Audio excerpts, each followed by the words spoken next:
ಇವತ್ತಿನ ವಿಡಿಯೋದಾಗ ನಾವು ಮಾತಾಡೋಣ್ರಿ ಸಪಾಟ್ ಆಯುಸಾಸ್ ಅಡಲ್ಸಾ calf syrup ಬಗ್ಗೆ. ಸಪಾಟ್ ಆಯುಸಾಸ್ ಅಡಲ್ಸಾ ಕಾಫ್ ಸಿರಪ್ ಅಂದ್ರೆ ಏನು, ಅದರೊಳಗಡೆ ಪ್ರಮುಖ ಘಟಕ ದ್ರವ್ಯ ಕೀ ಇಂಗ್ರೀಡಿಯೆಂಟ್ ಏನೇನು ಇರ್ತೈತಿ, ಮತ್ತು ಯಾವ ಸಮಸ್ಯೆಯನ್ನು ಗುಣಪಡಿಸಲಿಕ್ಕೆ ನಿಮ್ಮ ಡಾಕ್ಟರ್ ನಿಮ್ಗೆ ಈ ಸಿರಪ್ ಅನ್ನು ಬರೆದು ಕೊಡ್ತಾರೆ, ಮತ್ತು ಡಾಕ್ಟರ್ ನಿಮ್ಗೆ ಇದನ್ನ ಯಾವ ಪ್ರಮಾಣದಾಗ ತೋಳಿಕ್ ಹೇಳ್ತಾರೆ, ಎಷ್ಟು ದಿನದ ಮಟ್ಟ ನೀವು ಇದನ್ನ ಉಪಯೋಗ ಮಾಡ್ಕೋಬಹುದು, ಇದನ್ನ ನೀವೇನಾರ ತೊಗೊಳಕ್ ಕುಂತೀರಂದ್ರೆ ನಿಮ್ಗೆ ಏನೇನು ಸೈಡ್ ಇಫೆಕ್ಟ್ ಆಗ್ಬೋದು, ಯಾರು ಇದನ್ನ ಬಳಸ್ಲಿಕ್ಕೆ ಹೋಗಬಾರ್ದು, ಇದ್ರ ಮೂಲ್ಯ ಎಷ್ಟು, ಮತ್ತೆ ಎಲ್ಲಿಂದ ನೀವು ಇದನ್ನ ಖರೀದಿ ಮಾಡಬಹುದು, ಕಂಪ್ಲೀಟ್ ಮಾಹಿತಿ ನಾನು ನಿಮಗೆ ವಿಡಿಯೋ ತಿಳಿಸ್ಕೊಡ್ತೀನಿ. ವಿಡಿಯೋ ಸ್ಟಾರ್ಟಿಂಗ್ ನಿಂತ ಎಂಡ್ ತನಕ ಮಿಸ್ ಮಾಡದೆ ನೋಡಿ. ನಮಸ್ಕಾರ ಸ್ನೇಹಿತರೆ, ನೀವು ನೋಡ್ತಾ ಇದ್ರೆ YouTube channel Venkatesh H Pujar, ಮತ್ತೆ ನಾನು ಡಾಕ್ಟರ್ ವೆಂಕಟೇಶ್ ಎಚ್ ಪೂಜಾರ್.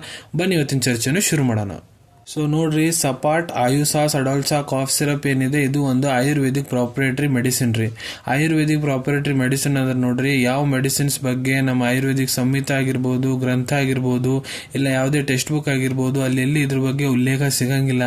ಇಲ್ಲಿ ಏನಾಗುತ್ತಪ್ಪ ಅಂದ್ರೆ ಪರ್ಟಿಕ್ಯುಲರ್ ಫಾರ್ಮಾಸ್ಯೂಟಿಕಲ್ ಕಂಪನಿ ಅವರು ಹರ್ಬಲ್ ಇಂಗ್ರೀಡಿಯೆಂಟ್ಸ್ ನ ಯೂಸ್ ಮಾಡ್ಕೊಂಡು, ಇಲ್ಲ ಆಯುರ್ವೇದಿಕ್ ಜಡಿಬುಟಿಗಳನ್ನ ಯೂಸ್ ಮಾಡ್ಕೊಂಡು ತಮ್ಮದೇ ಒಂದು ಹೊಸ ಫಾರ್ಮುಲೇಷನ್ ಕಂಡಿರ್ತಾರೆ.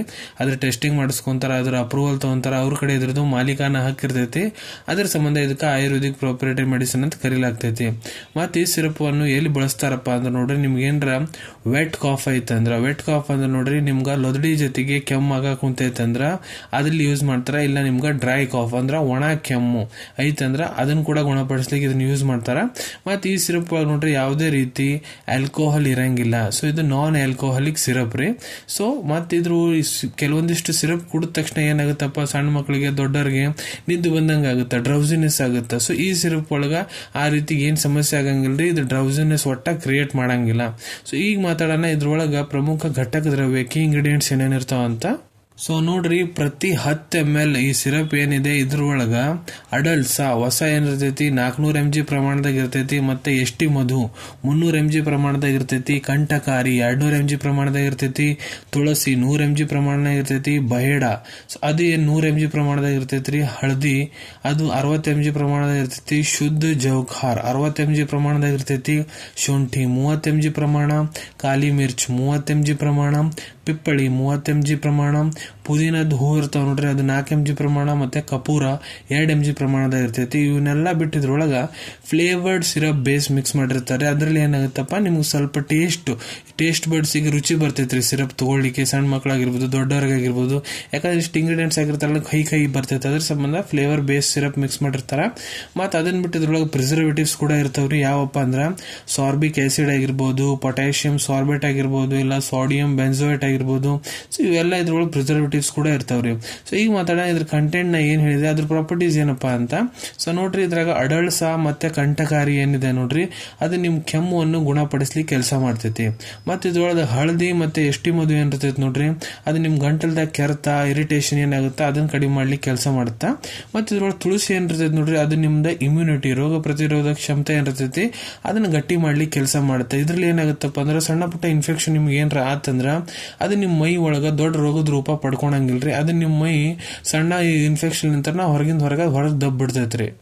ಈಗ ಮಾತಾಡೋಣ ಇದ್ರದ್ದು ಇಂಡಿಕೇಶನ್ ಬಗ್ಗೆ. ಅಂದ್ರೆ ಡಾಕ್ಟರ್ ಯಾವ ಸಮಸ್ಯೆಯನ್ನು ಗುಣಪಡಿಸ್ಲಿಕ್ಕೆ ನಿಮ್ಗೆ ಬರೆದು ಕೊಟ್ಟರೆ ಸರ್, ಇನ್ನೇಗ ನೋಡ್ರಿ ಹೇಳ್ದಂಗ ಡ್ರೈ ಕಾಫ್ ಅಂದ್ರೆ ಒಣ ಕೆಮ್ಮನ್ನು ಗುಣಪಡಿಸ್ಲಿಕ್ಕೆ, ಎರಡನೇದ್ದು ವೆಟ್ ಕಾಫ್ ನಿಮ್ಗ ಲೊದಡಿ ಜೊತೆ ಕೆಮ್ಮರ ಅಂತಂದ್ರೆ ಅದನ್ನ ಕೂಡ ಗುಣಪಡಿಸ್ಲಿಕ್ಕೆ ಬರೆದು ಕೊಟ್ಟಿರ್ತಾರ. ಮೂರನೇದ್ದು ಸೋರ್ ಥ್ರೋಟ್, ನಿಮ್ ಗಂಟಲ್ದಾಗ ಕೆರೆತ ಇಲ್ಲ ಗಂಟಲ್ನಾಗ ಬಹಳ ಇರಿಟೇಷನ್ ಆಗಕುಂತೈತಿ, ಕೆರೆತ ಬಹಳ ಆಗುಂತೈತಿ ಅಂದ್ರ ಅದನ್ನ ಗುಣಪಡಿಸ್ಲಿಕ್ಕೆ ಬರೆದು ಕೊಟ್ಟಿರ್ತಾರ. ನಾಲ್ಕನೇದ್ದು ಬ್ರಾಂಕೈಟಿಸ್ ಸಮಸ್ಯೆ, ನಿಮ್ದು ಎದಿ ಏನೈತಿ ನೋಡ್ರಿ ಅದರೊಳಗ ಬ್ರಾಂಕಿಯಲ್ ಟ್ಯೂಬ್ಸ್ ಅಂತ ಇರ್ತೈತಿ, ಅದ್ರೊಳಗ ಬಾವು ಬಂದಿರ್ತೈತಿ.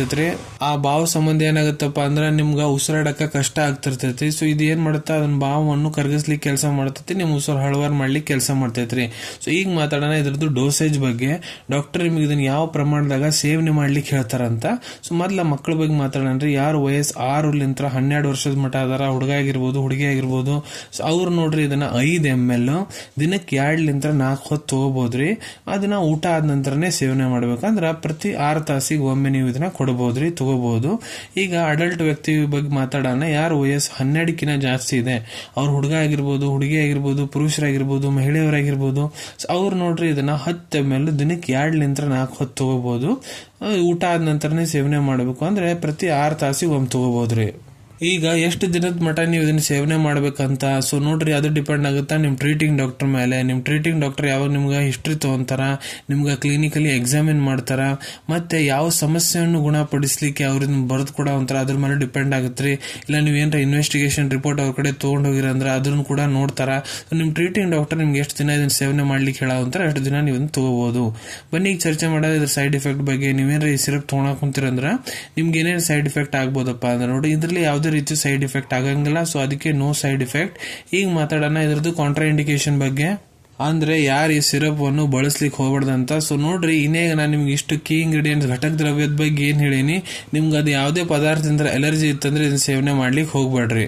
ಈಗ ಈ ಸಿರಪ್ ಮೂಲ್ಯದ ಬಗ್ಗೆ ಮಾತಾಡ್ಬೇಕಂದ್ರೆ ಇದು ನೋಡ್ರಿ ನಿಮ್ಗೆ 90 ರೂಪಾಯಿ, 90 ರೂಪೀಸ್ನಾಗ 100 ml ಸಿರಪ್ ಸಿಗ್ತೈತ್ರಿ. ಈಗ ಇದರ ಅವೈಲೇಬಿಲಿಟಿ ಬಗ್ಗೆ ಮಾತಾಡ್ಬೇಕಂದ್ರೆ ನೋಡ್ರಿ, ನಿಮ್ ಕಡೆ ನಿಮ್ ಡಾಕ್ಟರ್ ಬರೆದಂತ ಪ್ರಿಸ್ಕ್ರಿಪ್ಷನ್ ಇತ್ತಂದ್ರೆ ಇದನ್ನ ನೀವು ನಿಮ್ಮ ಹತ್ರ ಇರೋ ಆಯುರ್ವೇದಿಕ್ ಮೆಡಿಕಲ್ ಸ್ಟೋರ್ ಇಲ್ಲ ಯಾವ್ದಾದ್ರು ಆಯುರ್ವೇದಿಕ್ ಫಾರ್ಮಸಿದಾಗ ಬಹಳ ಸುಲಭ ರೀತಿಯಿಂದ ಪಡ್ಕೋಬಹುದ್ರಿ ಅನ್ಕೊಂತೀನಿ. ವಿಡಿಯೋದಾಗ ನಾ ಏನ್ ಮಾಹಿತಿ ನಿಮ್ಮೆಲ್ಲರ ಜೊತೆಗೆ ಶೇರ್ ಮಾಡಿದೀನಿ ಎಲ್ಲ ನಿಮ್ಗೆ ಬಹಳ ಒಳ್ಳೆ ರೀತಿಯಿಂದ ಅರ್ಥ ಆಗಿರ್ಬೇಕು.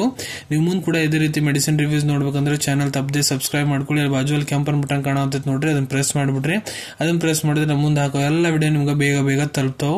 ಈ ವಿಡಿಯೋ ನಿಮ್ಗೆ ಇಷ್ಟ ಆಯ್ತು ಅಂದ್ರೆ ಲೈಕ್ ಬಟನ್ ಪ್ರೆಸ್ ಮಾಡಿ, ಮತ್ತೆ ಈ ವಿಡಿಯೋ ಆದಷ್ಟು ನಿಮ್ಮ ಸ್ನೇಹಿತರ ಜೊತೆಗೆ ಶೇರ್ ಮಾಡಿ. ಇಲ್ಲ ಯಾರಿಗೆ ಈ ವಿಡಿಯೋ ಅವಶ್ಯಕತೆ ಇರ್ತೈತೆ ಅವ್ರ ಜೊತೆಗೆ ನೀವು ಶೇರ್ ಮಾಡಬಹುದು.